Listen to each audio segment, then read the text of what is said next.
हम किसी के पैसे में नहीं पड़ रहे, हम इस देश के कार्यदाता हैं, लेकिन सिस्टम के सताए हुए हैं। भरपेट रोटी खा लेना ही जीवन नहीं है। आप 500 रुपए की मजदूरी में हमसे जीएसटी लेते हो। 4 ट्रिलियन की अर्थव्यवस्था में ना पढ़े लिखों का ही जीवन संवरा है।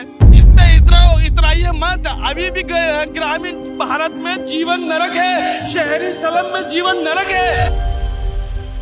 मेरा नाम मोहम्मद इरफान है और मैं दिल्ली के एक स्लम एरिया में रहता हूँ और रेडी 500 रुपये की जीविका में अभी हार्ट अटैक पड़ जाएगा। कौन दे रहा है सर हमें कर्जा?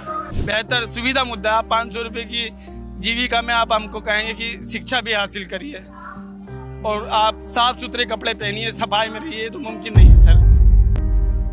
8 घंटे की बात ही खत्म हो गई। 10-10, 11-11 घंटे काम ले रहे हैं, 14,000 13,000 रुपए सैलरी दे रहे हैं। महंगाई के जमाने में अपनी मेहनत का भी हक ना मिले तो अभी साफ है। जब उसे कोई कंपनी मालिक पूरी तनख्वाह ना दे तो उसको यह हक राइट होना चाहिए कि वो अपनी लड़ाई अकेले लड़े। मजदूरों की बात कोई नहीं करता। मजदूर की बात यूं नहीं करता क्योंकि मजदूर सड़क पे नहीं आ सकता। वो एक दिन काम नहीं करेगा तो उसका घर नहीं चलेगा क्योंकि मजदूर सड़क पे नहीं आ सकता। बेशक मैं बेहतर बोल लेता हूँ लेकिन एक पढ़े लिखे इंसान की बराबरी कभी नहीं कर सकता। मैं लॉजिस्टिक पे बात करती है कि बेहतर ट्रांसपोर्टर सिस्टम बनाएंगे हमें अगर देश की जीडीपी को बढ़ाना है, और बड़े कारोबारियों को कम दर पे लोन देंगे, फिर बिजली देंगे, सब कुछ करेंगे। लेकिन आप मजदूर को मेहनत, उसकी वाजिब मेहनत नहीं देंगे तो सर आपकी जीडीपी किसी काम की नहीं है सर। आज 18,000 रुपये अगर मजदूरी दिल्ली में है तो सख्ती से मिलनी चाहिए सर।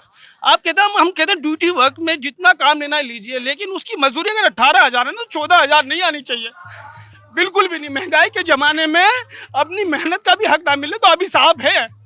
जो बातें किताबी हैं वो ज़मीन पे होनी चाहिए कि एक आदमी अगर 10वीं या 12वीं पढ़ा है, 8वीं 9वीं पढ़ा है, तो उसको अपनी मेहनत का सम्मानजनक पैसा मिलना चाहिए। अभी 18,000 स्केल है, लेकिन आपको दिखा दूं 8 घंटे की बात ही खत्म हो गई। 10-10, 11-11 घंटे काम ले रहे हैं, 14,000 13,000 रुपये सैलरी दे रहे हैं। अगर आपने एक बात भी कहा तो बोला बाहर जा, क्योंकि बेरोजगारी बहुत ज़्यादा है, दूसरा बंदा आ जाएगा। आपका माइक, मैं ये नहीं कहता कि सब कुछ बदल देगा, लेकिन आपका माइक उन वंचित और शोषित लोगों की आवाज़ को संसद तक पहुँचा सकता है। लेकिन कई दफ़ा लगता है 1980 के चीन को मैंने देखा और 1980 के भारत को देखा, लेकिन 2026 के भारत को देखो और 2026 के चीन को देखो। वहाँ के जो श्रमिकों की जो जीवन जीने की शैली है और भारत की जो श्रमिकों की जीवन जीने की शैली है, वो जमीन और चांद का फर्क है सर। जब वो कर सकते हैं अपने श्रमिकों के लिए बेहतर जीवन, तो आप क्यों नहीं कर सकते?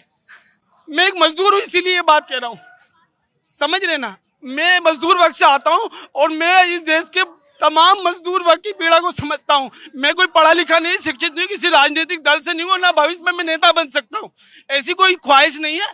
आपने मौका दिया है तो अपने दिल की बात कर रहा हूँ, इस देश के श्रमिकों का जीवन बदल दीजिए। एक बात बताइए इरफान भाई, आप प्लीज परेशान मत होइए। मैं दिल से बता रहा हूँ सर। आप बिल्कुल, आप आराम से बात। मुझे धर्म जाति का मतलब नहीं है। ठीक है, आपको जो एजेंडा चलाना है चलाइए, लेकिन आप कहते हैं हम श्रमिक पोर्टल बना रहे हैं, सभी को उसमें जोड़ रहे हैं, उससे आपकी दी हुई 1,500 की सहायता नहीं चाहिए। जो मेहनत कर रहा है उसको हक दीजिए।